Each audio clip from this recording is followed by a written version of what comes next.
Yo, what's good, my good peoples? Thank y'all for tuning in to another episode of MVP University. It's your boy MVP JT, and I got my main man Professor Pryor with us today, man. It's gonna be a quick, short show today. We're gonna hit on some topics that we've been wanting to talk about. We got some apologies to be giving out. You know what I'm saying? So I ain't the one apologizing. I just say that much. You know what I'm saying? I'm gonna leave that to my main man. You know what I'm saying, Professor Pryor. So, you know what I'm saying? Oh, look who we got here. Man, cleaned up. Ooh. Yo, Yeah. thank y'all for tuning in, man. So yeah, let's get right to it. We're not gonna hesitate. We're gonna go and hop into it. This is the on the yard topic right here. And Professor Pryor has something he wants to say. So I'm gonna give the floor to him. Okay. Okay. First of all, as you can see, I'm representing the alma mater. I got a quick shout out this Saturday, 1 p.m. Blackstock Stadium, Greencastle, Indiana, 128th Monon Bell game, Wabash Little Giants, DePaul Tigers. We keeping the bell in Crawfordsville. The Tigers are gonna get bit once again on Saturday because it was Hey, Tigers that blew a 21-3 lead last season. so let me ask you a question. Are y'all mascot really the Little Giants? That is our nickname. Oh. Our we didn't have a mascot. Funny story about that. We didn't officially have a mascot. And I don't remember the Gators name for Florida, but we didn't fit we got our mascot. This is our mascot right there in the middle. We got our mascot in like 98, and it was designed very similarly to Sparty, the Michigan State. So looking at it, it looked like an Indiana Hoosier. So, well, I don't want to come out and say Indiana stole our colors, but we were scarlet and white first. So this is how we got our nickname. Before the NCAA is what it is now, we beat Purdue University. I believe it was the Indiana Intercollegiate Basketball Championship, and none of the players on our team were over 6 feet tall. And it was an offensive slugfest. We won 27-17 in a basketball game. It was the 1920s. What can I say? I was gonna say, wait, 27-17. That means it was no twos, no threes. It's all one pointers. Yeah, that's right. It was half court by ones. No, but and so the writer for the newspaper in West Lafayette said those Wallies are some little giants, and it just kind of stuck. So that's how we got our nickname. But yes, we are the Wabash College Little Giants. Okay, interesting. Yeah. So Marcus Freeman, if you're watching, and you might not be, but you might be, I need to apologize. Why? Because I knew this was going to be a step back year for the Irish. Y'all didn't have a quarterback this season. And I went on air after y'all lost to Marshall. And I said, Notre Dame might not make a bowl game. And not only are the Irish going to make a bowl game, the Irish mollywopped Clemson over this weekend. So, Coach, not only do I want to apologize, I want to ask something that I never thought I would do again. Coach, I want to come back to the family. If you will accept me, I will pledge my undying loyalty once again to the Notre Dame Fighting Irish. I want to be a fan again. Let me come home. The little boy who used to get in trouble for spray painting number 6s on his t-shirt because he wanted to be Jerome Bettis back in the day. He wants to come home. The little boy who begged his daddy to stay up as a 10-year-old in 1989 to watch Notre Dame win a national championship against West Virginia University, the first 2 black quarterbacks to play for a national championship, Tony Rice for Notre Dame and Major Harris for West Virginia.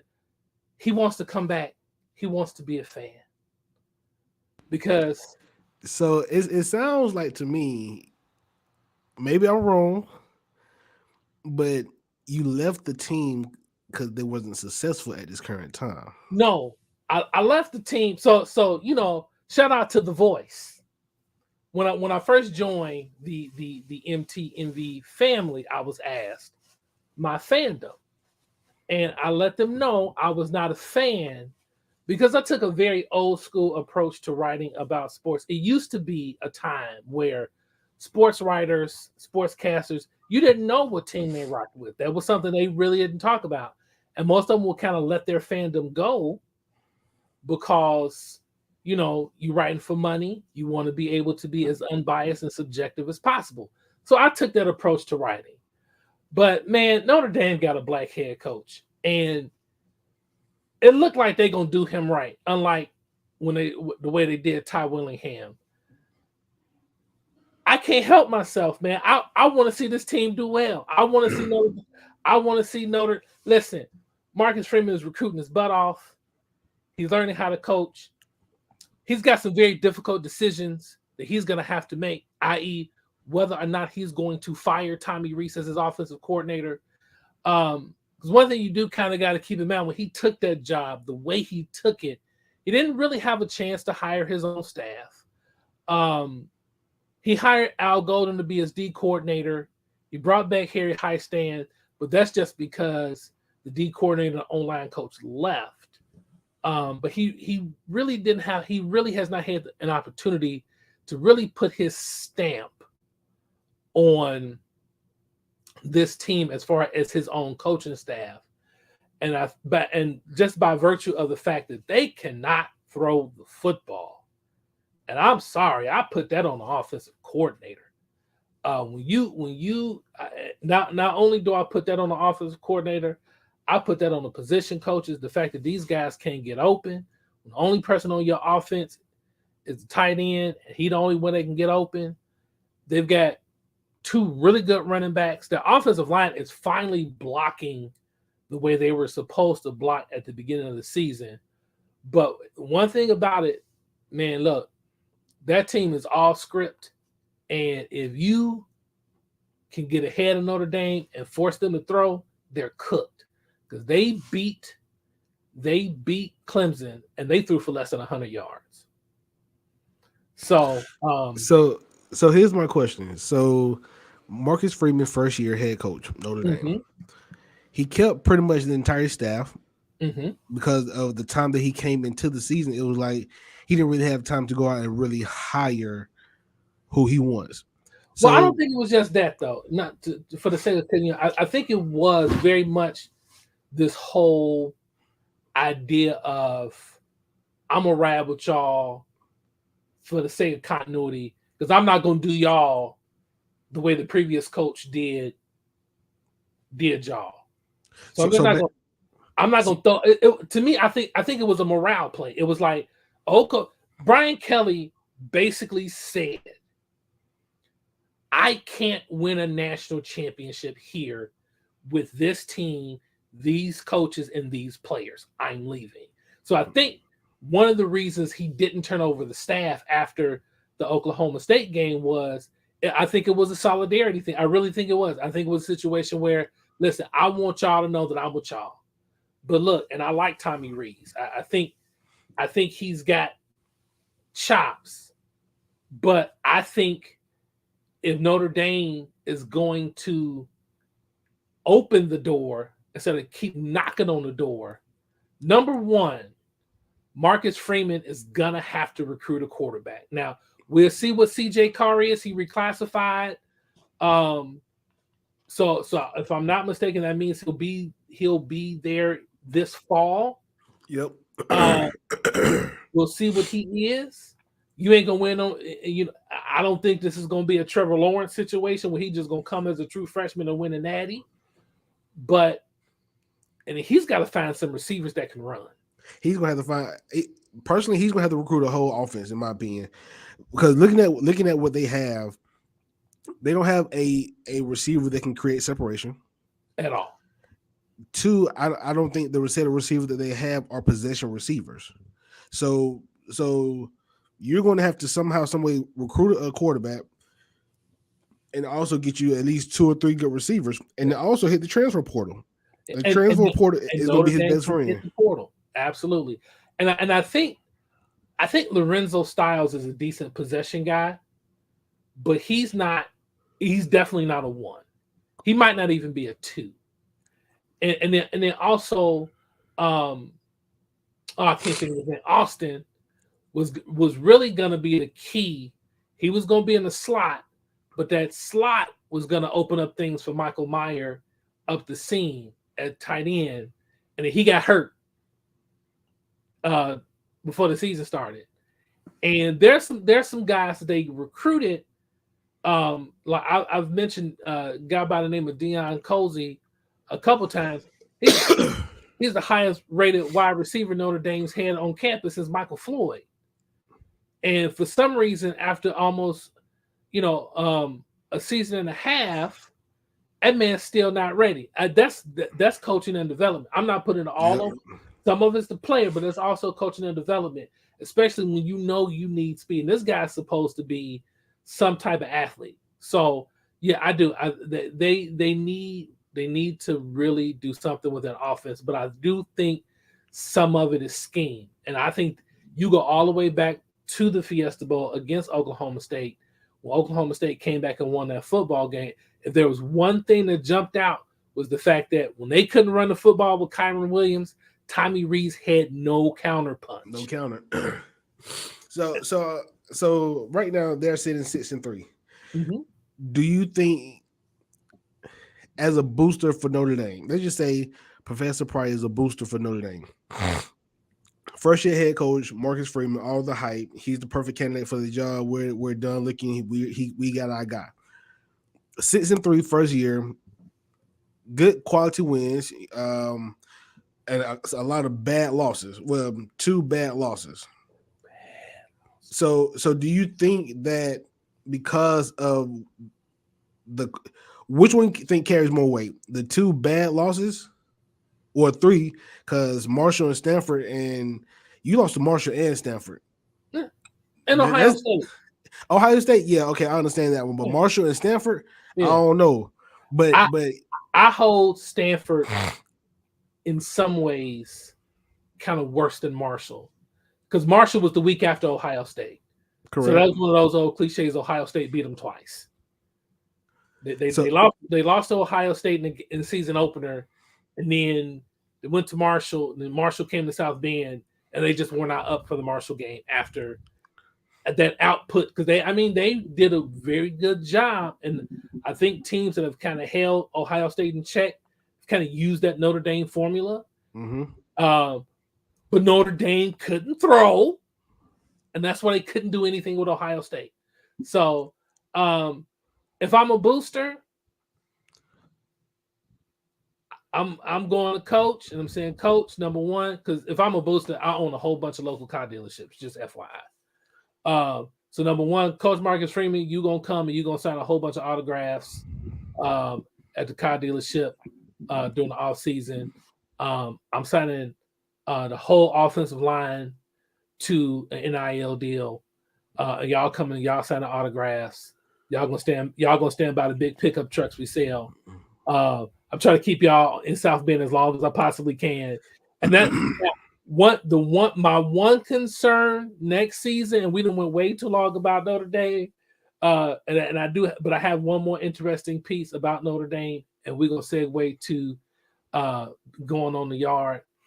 Notre Dame's defense is going to be really young next season. Very young. Very young. So the question is going to be, and he's recruited well defensively. So because I would argue their best defensive player right now is a true freshman corner, but between him and Isaiah Foskey. But I'm curious to see what that offense is going to look like next year. I think he's got some decisions to make as far as that. As we segue to the yard, last week we identified teams who had a map to the college football playoff. Yes, we did. Yes, we did. But some of those teams got eliminated. So most notably, the one miracle team, and let's be clear about what happened. These teams had a legitimate argument to make the playoffs if certain specific things happen. Now one team still do. One team still do. So let's get started. Come on. Okay. So the teams that we had Alabama from the SEC teams that had a roadmap going into last week was Alabama, Georgia, Ole Miss, Tennessee, LSU. Big Ten was Ohio State, Michigan, Illinois. Big 12 was TCU. Pac-12 was USC, UCLA, Oregon. I would argue that after last week, Clemson was eliminated. Yep. Alabama was eliminated. Yep. And Illinois was eliminated. Yep. But I also think Notre Dame played spoiler twice over because I think with Clemson losing, I think that knocks out North Carolina as well. Because even if North Carolina makes the ACC championship, they're not beating an undefeated Clemson anymore. They're beating a one-loss Clemson now, and I think that's going to make a huge difference. That's actually going to make the big difference because the one team who we narrowed down their path, we said that if Tennessee loses, they will still get in. So based off what the committee did, the committee put Tennessee 5. Mm-hmm. Okay, that's only a segue to get Tennessee back into the top 4. And here's why I say that. Mm-hmm. So they put TCU 4. Okay. Mm-hmm. So we already know 2 and 3, Michigan, Ohio State play at the end of the year. They're going to cancel each other out. Now, I'm interested to see how the committee thinks because one, Ohio State strength of schedule is stronger than Michigan. Michigan hasn't played nobody. So I will be highly shocked if Michigan get in with the one loss. But I do see Tennessee somehow, some way getting in if TCU loses. Because if you look at the resume, mm-hmm. Tennessee's resume is better than anybody else behind them. Absolutely. So if the committee is going to look at the strength of schedule, look at the resume, Tennessee has to be the number 4 team. Now, my question is, do the committee want to see another rematch to Georgia Tennessee? That's the question. That's a good question. I'm hoping. Number one, I'm hoping that TCU wins out. But I have a feeling that TCU may lose either. And I know we're gonna pick the game later, but TCU in Texas, and I was listening to Andy Staples show. Shout out to the Andy Staples show. He brought up a good point about this game. TCU Texas. TCU is the team that starts slow and comes back at the end. And they play in Texas, the team that starts hot and tries to get a game away at the end.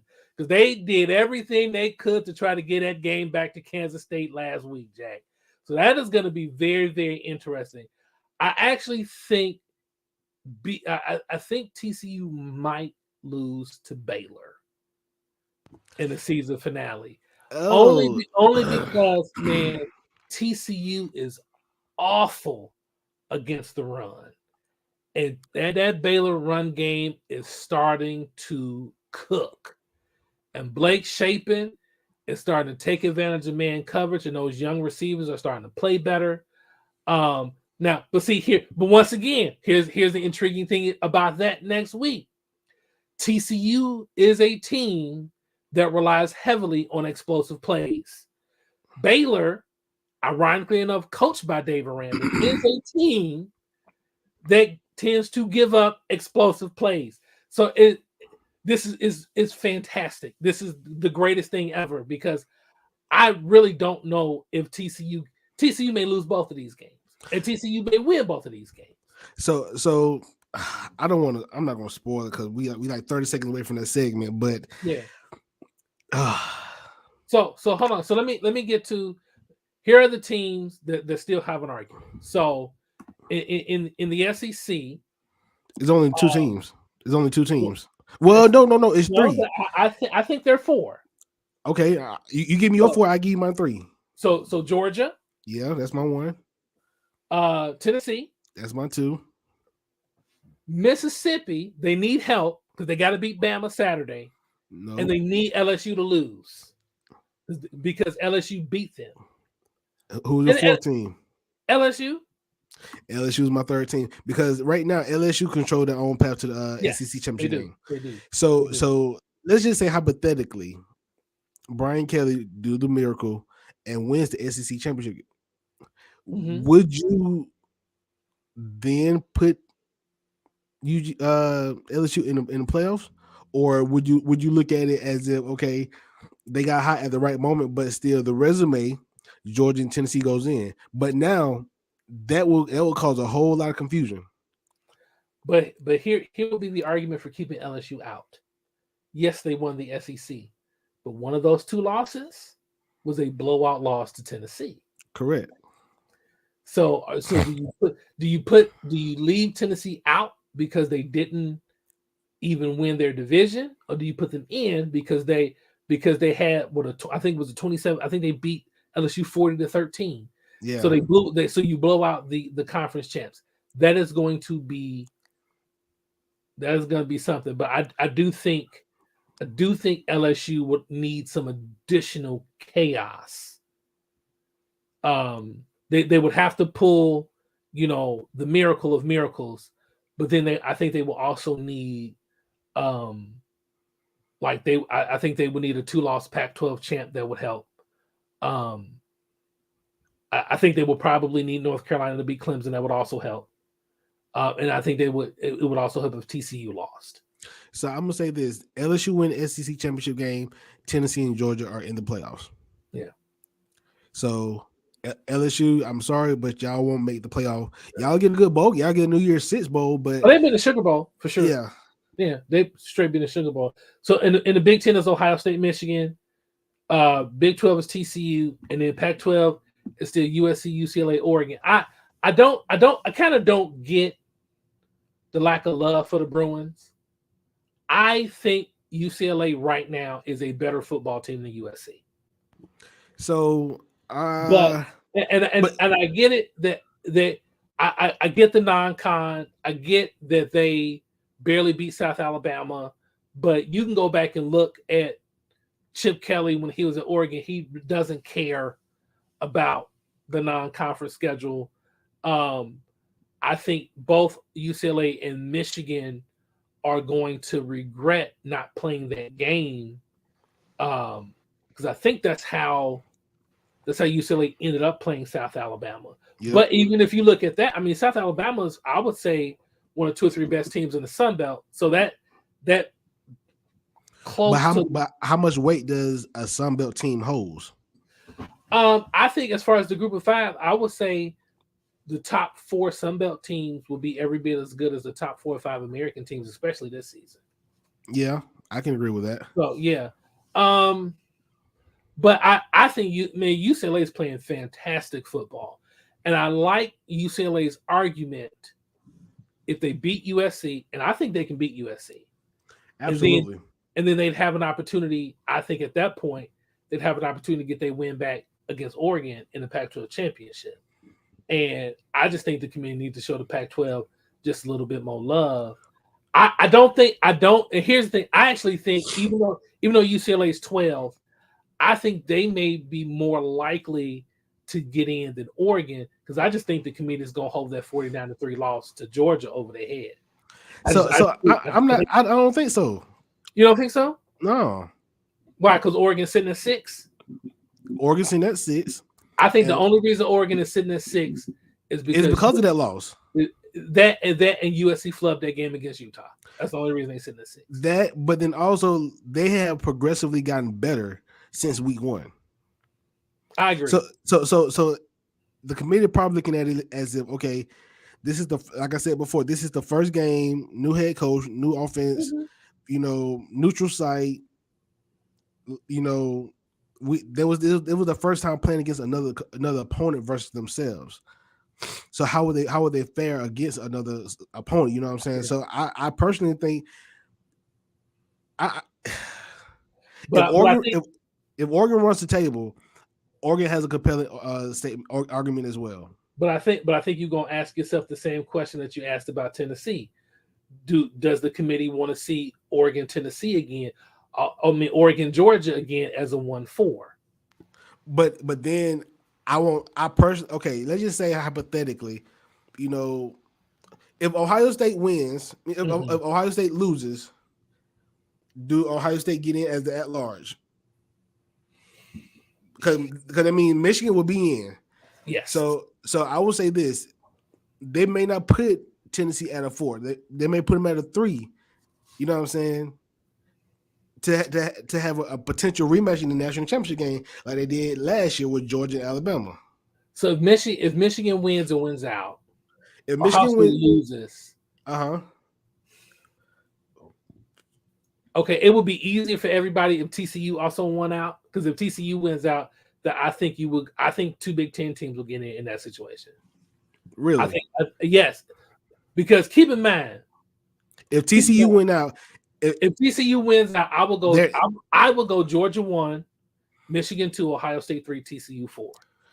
I will go if TCU wins out, Ohio State loses. I'll go Georgia, Michigan, Tennessee, TCU. What if it's a Michigan wins last second field goal? Because Tennessee got waxed in that game. But I okay, watched that game. Tennessee got waxed by they Georgia. did. They got man. It was boys versus men. Yeah. Easy So statement. But at the same time, though, okay, who has Ohio State really played? What is it other than Penn State? What else? What do they have another quality win that they can say? Okay, let's put our resume against Tennessee's resume. so because Tennessee, touche, because Tennessee. Well, Tennessee. Okay, so what's Tennessee? Tennessee has 2 major wins right now. Which They two? beat LSU at home.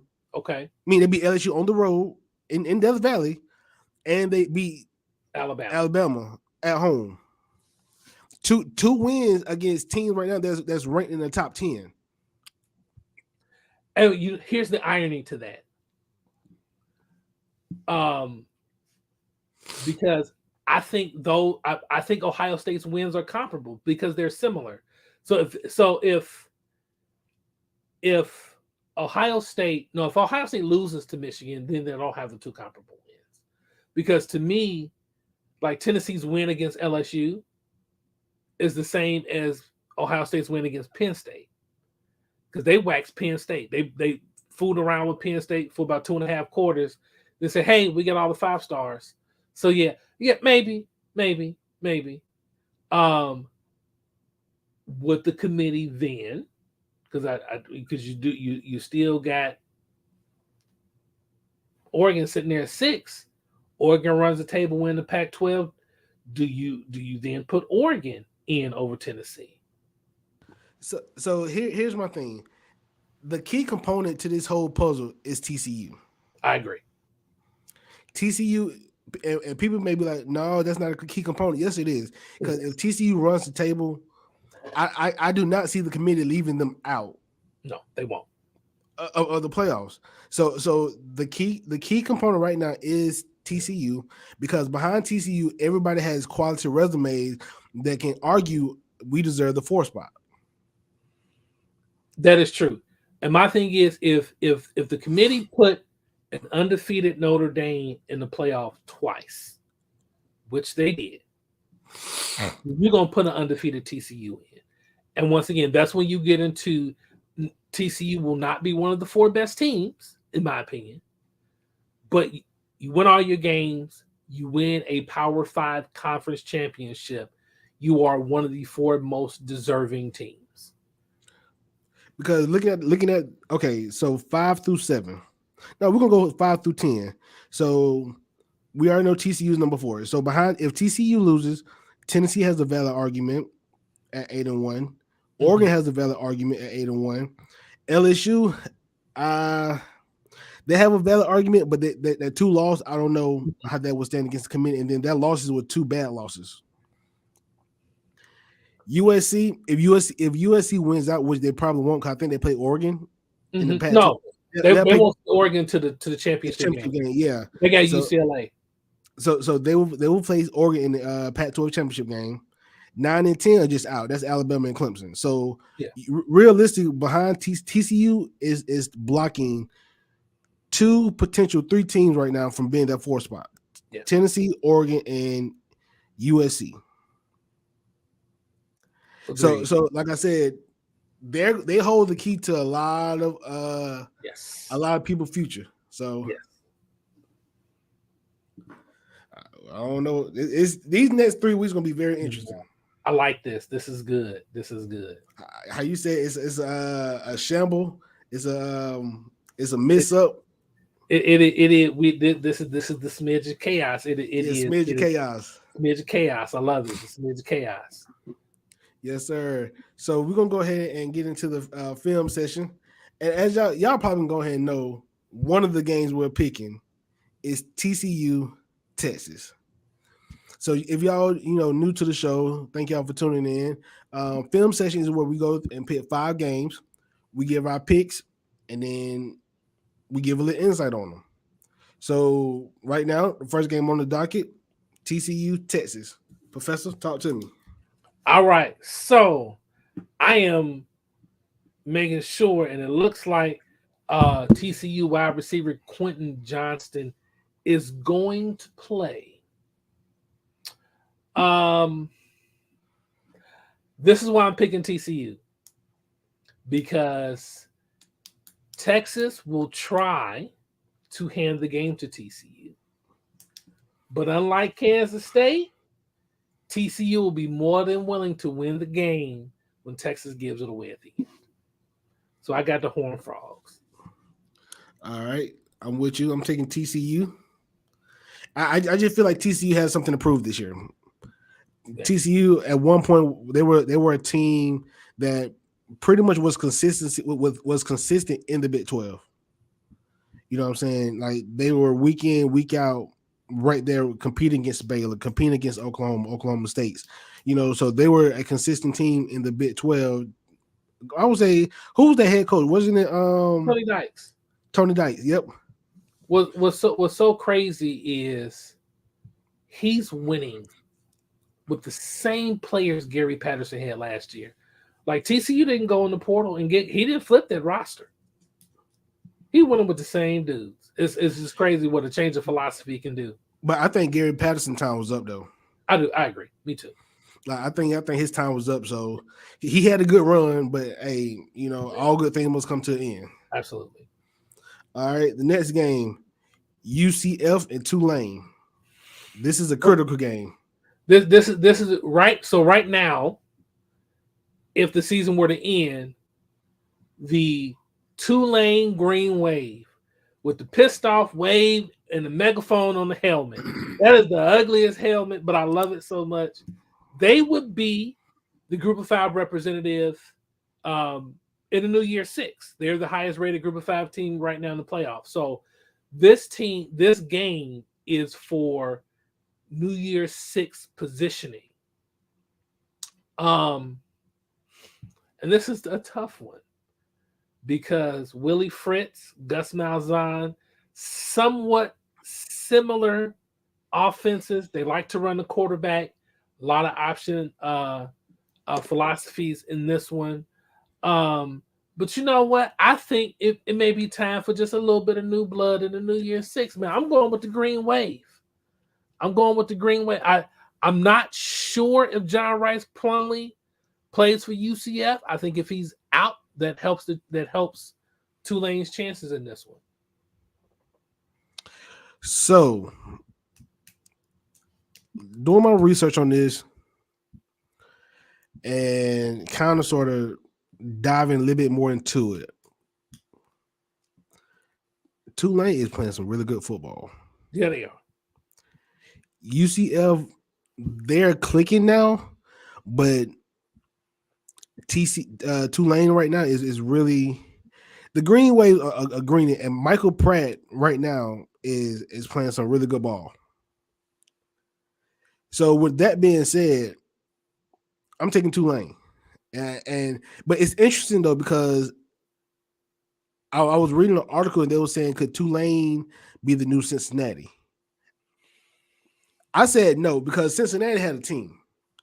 I don't know if Tulane can be consistent with this, but Cincinnati was good 3 years in a row consecutively. They're good this year. They just because of the situation, they're sitting 7-2. You know what I'm saying? Mm-hmm. So I'm taking Tulane. Well, this should be a good one. It's going looks like this is a pick 'em. And this one is this was in New Orleans, so this is a road game for the Knights. And John Rice Plumlee is still in concussion protocol, so he might not play for UCF. Although Mikey King, who played last year for UCF, is good, but yeah, I like Tulane in this one. All right. I wish my boy Kanye was here for this one. We're gonna do FSU Syracuse. Oh man, listen. I'm going Florida State in this one because all Florida State got to do is put on tape of the Notre Dame game. This is how you beat Syracuse. Syracuse plays a 3-man front and they're small. Just run up the middle. Syracuse defense would not be able to hold Florida State's offense down. I think Florida State is going to put on another show like they did against Miami last week. I think Florida State is out to prove a point. Mm-hmm. It may be too late, but I think they're out to prove a point. Yeah, so I'm going Florida State. I'm going Florida State as well. Excuse me. All right. Next game. We're going to go UNC, Wake Forest. You already know. Shouts out to my boy Drake May, man. Give me Drake Daddy Dimes May. Because Daddy throws dimes. And Sam Hartman, the last couple weeks, he has not played good football. He hasn't. And somebody pointed out a statistic like last season, his turnovers tend to come in bunches. So he had 8 turnovers last year between picks and fumbles, and those 8 turnovers came in 3 games. So he just may be in that streak where he's not playing well. UNC's defense, dare I jinx them, is actually playing better. And as crazy as it is to say, as much as I love Sam Hartman, if I got to pick between the quarterbacks, man, I want Drake May. So give me the Tar Heels. Do you know this is the first time we have went same picks? Oh boy. Either we're gonna be really right or really wrong. Last game. This game is more so of a statement game, in my opinion. Mm-hmm. Alabama Ole Miss. is how will Saban come back? Mm. How will the team as a whole bounce back after that loss? And how will Ole Miss, you know what I'm saying, play or handle the intensity of the game? That's my outlook on that, because right now, last time Ole Miss played, they pretty much beat A&M. They had a bye week. So now they got Alabama at home. I'm taking Ole Miss. Oh wow. Man, this is tough. You don't really want to see Saban after a loss. And Mississippi State learned that the hard way. But here's my thing. Okay. But I'm like, but this game's on the road. Mississippi's better than Mississippi State. So, sorry, all you Bulldog fans, Mississippi's going to probably win the Egg Bowl this year. Most likely. I don't like Mississippi's defense though. I don't like the matchup. Specifically, like in some ways defensively, this may sound crazy. In some ways defensively, like Mississippi is like Alabama light. They rush the passer fairly well, but the secondary is very suspect. But I think the big difference is Mississippi's not very good against the run.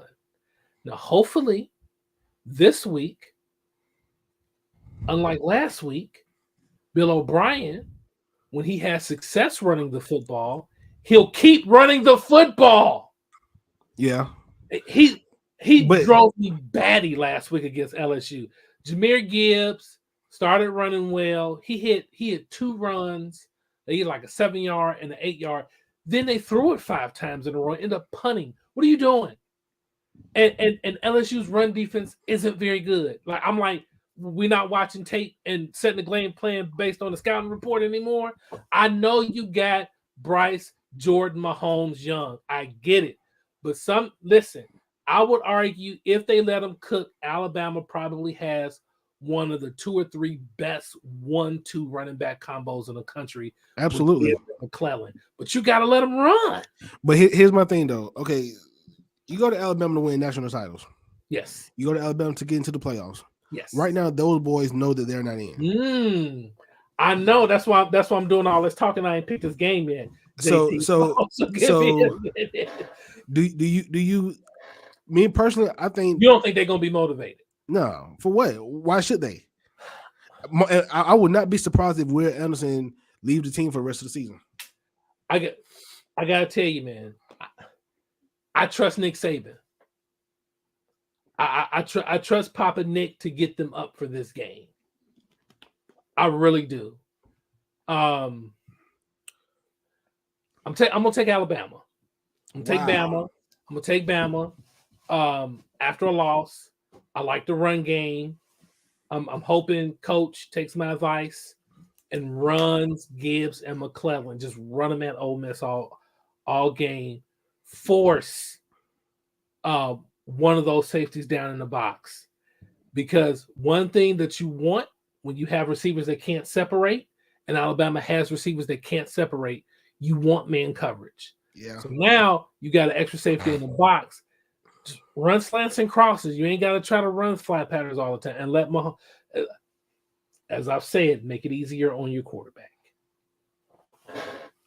Well, there you have it, guys. Yes. This is that. I thought we were gonna be unanimous, but it's always the needle in the haystack.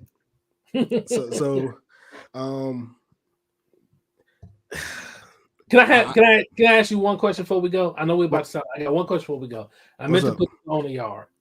Because this has been an unpredictable season. And one thing I feel at this point in the season is very unpredictable is the Heisman Trophy race. Okay. Right off top, if you had to give me 4 guys going to New York, which 4 would you give me? CJ, Hendon,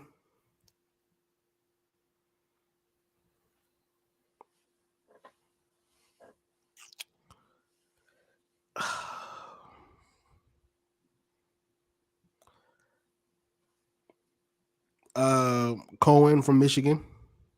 Okay.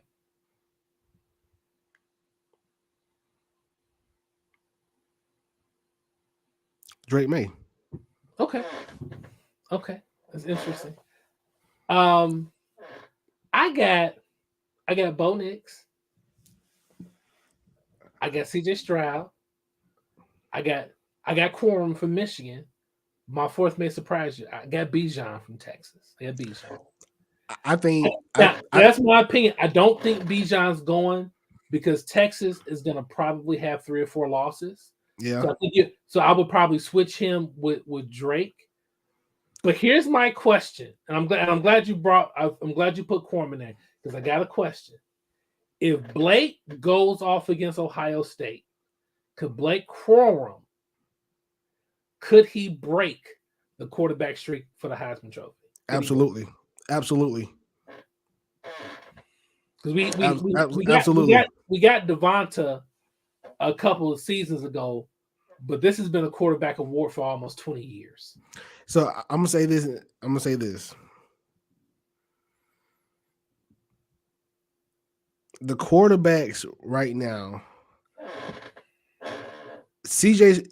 It was Bryce Young's award to lose. He missed the game because he was hurt, and Alabama got 2 losses. That put him out. You think they'd have gave it to Bryce back to back? Absolutely. Oh, that's interesting. I don't know if they would have. Absolutely. But I will say my number 5 and number 6 would be Bijan and Bo Nix. I do think there'll be those 6 I named will be the top 6 finalists. I think Drake May and Bo Nix. This is no slight to C.J. Stroud or Bryce Young, but I think if you look at the body of work, I think they're playing quarterback better than any two in the country. And unfortunately, I think if Ohio State beats Michigan and CJ Stroud just has a good game, I think CJ Stroud's going to win the Heisman Trophy. Yeah. I think the winner of Michigan and Ohio State will determine the Heisman Trophy winner. Yeah. And I think just because he plays for Ohio State. Yeah. And they're just not going to give the Heisman Trophy to Stetson Bennett. Absolutely not. But they should. Man, come on, man. He been playing college football for 7 years. No. Listen. I'm just saying, I don't think Stetson Bennett deserves to be the Heisman Trophy winner. That's not what I'm saying at all. But sometimes you will see the best player on the best team. And people say whatever they want. If you watch Georgia play football this year, Stetson Bennett has been the best offensive player for the Georgia. Absolutely. Well, him and Brent Bowers.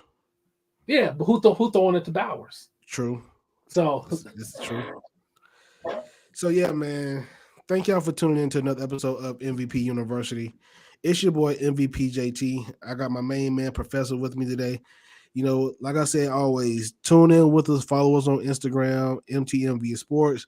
Follow us on Twitter _MVPU_. And man, just continue to rock with the show, man. We got a lot of content coming out real soon. So y'all keep rocking with us. We'll keep rocking with y'all, man.